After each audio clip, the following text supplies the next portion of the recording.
जागते रहो। मैंने 2 पंक्ति कहीं पढ़ी, है बहुत अंधियारा, सूरज निकलना चाहिए, हो किसी तरह से भी इंसान बदलना चाहिए। चारों तरफ अंधकार है, कहीं कोई दीपक नहीं दिखता, अंधकार ही अंधकार है।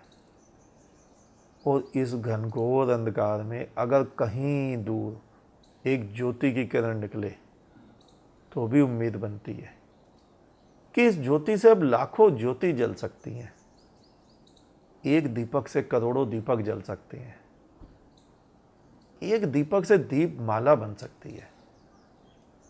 और ये अंधकार जो हजारों साल पुराना है, ये जाता भी ऐसे है। कभी कभार बीच में कोई एक दीपक, बुद्ध, महावीर, मोहम्मद, जीसस, नानक, कबीर, मीरा, सूर, वो दीपक आ ही जाते हैं, दीपक जल ही जाते हैं। और फिर उस दीपक से हजारों लाखों दीपक जल जाते हैं। लेकिन समय के साथ साथ अंधकार फिर घना हो जाता है। लेकिन रात कितनी भी अंधियारी हो, सूरज तो निकलता ही है, प्रभात तो होती ही है, भोर तो होती ही है।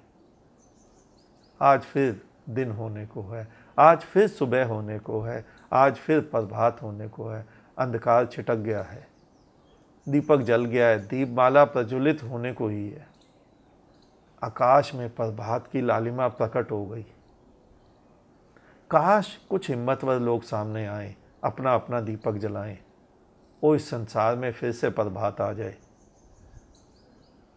क्योंकि है बहुत अंधियारा, सूरज निकलना चाहिए, हो किसी तरह से भी इंसान बदलना चाहिए। आखिर कब तक इंसान सोता रहेगा? कोई भी व्यक्ति तो पूरा जीवन सो नहीं सकता। केवल एक ऐसा व्यक्ति तो चाहिए जो झंझकोर दे, जो हिला दे, जो जागरण की किरण दिखा दे।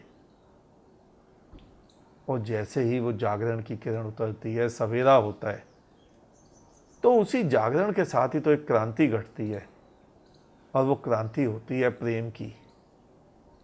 जब भी कोई दीपक जलता है, वहाँ से एक प्रेम का स्रोत फूटता है। और वो प्रेम का स्रोत, वो प्रेम की धारा, वो प्रेम की बाढ़ इतनी विशाल होती है कि उसमें पूरा संसार बह जाता है। जो भी उसके संपर्क में आता है, उस प्रेम की बाढ़ में वो बह ही जाता है, उस प्रेम के सागर में डूब ही जाता है। उस प्रेम के आगे कुछ भी तो नहीं बचता, क्योंकि वो प्रेम परमात्मा का ही तो होता है, वो प्रेम ब्रह्म का ही तो होता है, वो प्रेम अस्तित्व का ही तो होता है, वो प्रेम अल्लाह का ही तो होता है। संसार में आज फिर अंधकार है, चारों तरफ अंधकार है, सभी सोए हैं, है बहुत अंधियारा, सूरज निकलना ही चाहिए। सभी सोए हैं, सभी मूर्छा में हैं। लेकिन हर रात का अंत स्वतः ही होता है।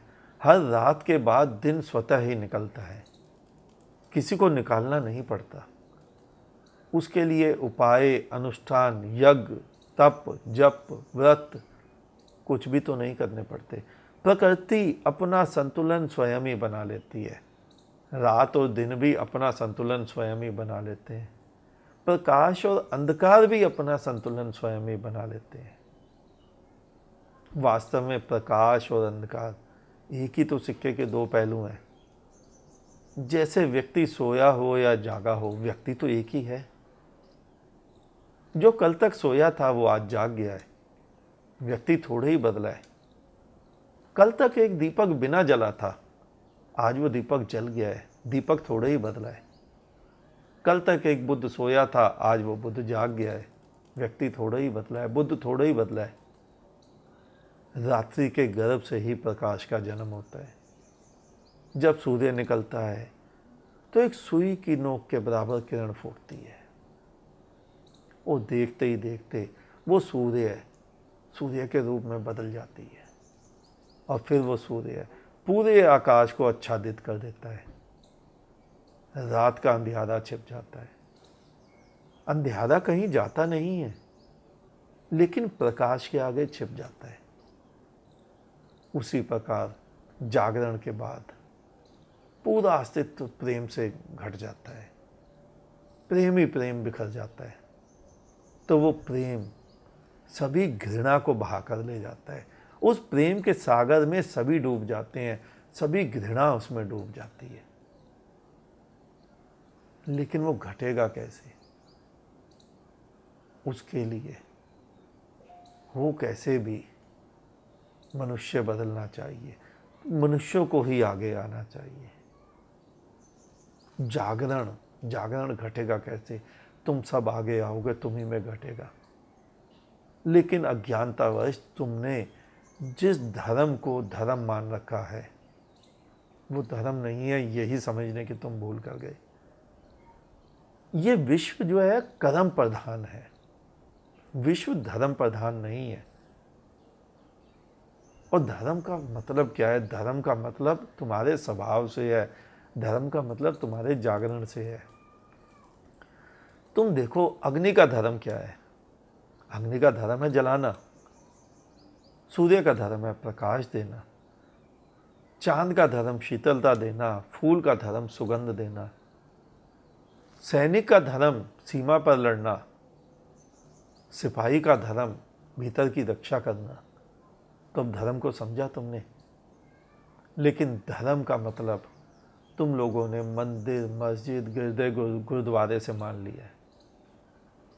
यह भी कहना ठीक नहीं होगा कि मान लिया है। किन्हीं लोगों के द्वारा तुम्हें मनवा दिया गया है। पहले तुम्हारे माँ बाप के द्वारा। आरंभ से उन्होंने ही समझाया अपने बच्चों को कि हिंदू धर्म है, हिंदू के माँ बाप ने। और मुसलमान ने अपने बच्चों को सिखाया मुस्लिम धर्म है। सिख ने अपने बच्चों को, ईसाई ने अपने बच्चों को। किसी ने भी तो यह नहीं समझाया कि तुम्हारा जीना धर्म है, तुम्हारा बड़े होकर देश की सेवा करना धर्म है, तुम्हारा आचार विचार धर्म है, प्रेम धर्म है, समस्त संसार के प्रति, समस्त प्रकृति के प्रति मानवता धर्म है। लेकिन पता नहीं यह परंपरा कैसे चली, कब चली। जरा तुम भी आंखें खोल कर देखो। मैं और अहंकार छोड़कर अपने अपने शास्त्रों को पढ़ो। हिंदू ये सोचकर वेद पढ़े कि वो हिंदू नहीं है, मुस्लिम ये सोचकर कुरान पढ़े कि वो मुसलमान नहीं है, तभी ज्ञात होगा कि क्या लिखा है और क्या पढ़ रहे हो। और प्रेम में पढ़कर तो सारी गलतियां भी अच्छी लगती हैं। स्कूल से एक बच्चे का पत्र आया, लेटर आया प्रिंसिपल का कि आपका बच्चा दीवार पर चढ़कर छलांग लगा देता है। अगर किसी बच्चे पर किसी दिन कूद गया तो उस बच्चे के हाथ पांव टूट जाएंगे। लेकिन तुम बच्चे के प्रेम में हो। तुमने बेटे में खासियत देखी कि मेरा बच्चा इतना बलवान हो गया कि दीवार पर से चढ़कर कूद जाता है, डरता भी नहीं है, भय भी नहीं है। अंतर देखा तुमने? प्रेम में पढ़कर तुम उसी अपने धर्म शास्त्रों को मोह में पढ़कर, प्रेम में पढ़कर पढ़ते हो तो तुम्हें कुछ भी समझ नहीं आता। तुम उस प्रेम से बाहर निकलकर जरा उसे पढ़ो, तुम्हें पता चल जाएगा धर्म क्या है बहुत अंधियारा, सूरज निकलना चाहिए, हो किसी तरह से भी इंसान बदलना चाहिए। आज इतना ही, शेष किसी और दिन। अंत में तुम्हारे भीतर बैठे परमात्मा को मेरा नमन। तुम सभी जागो, जागते रहो।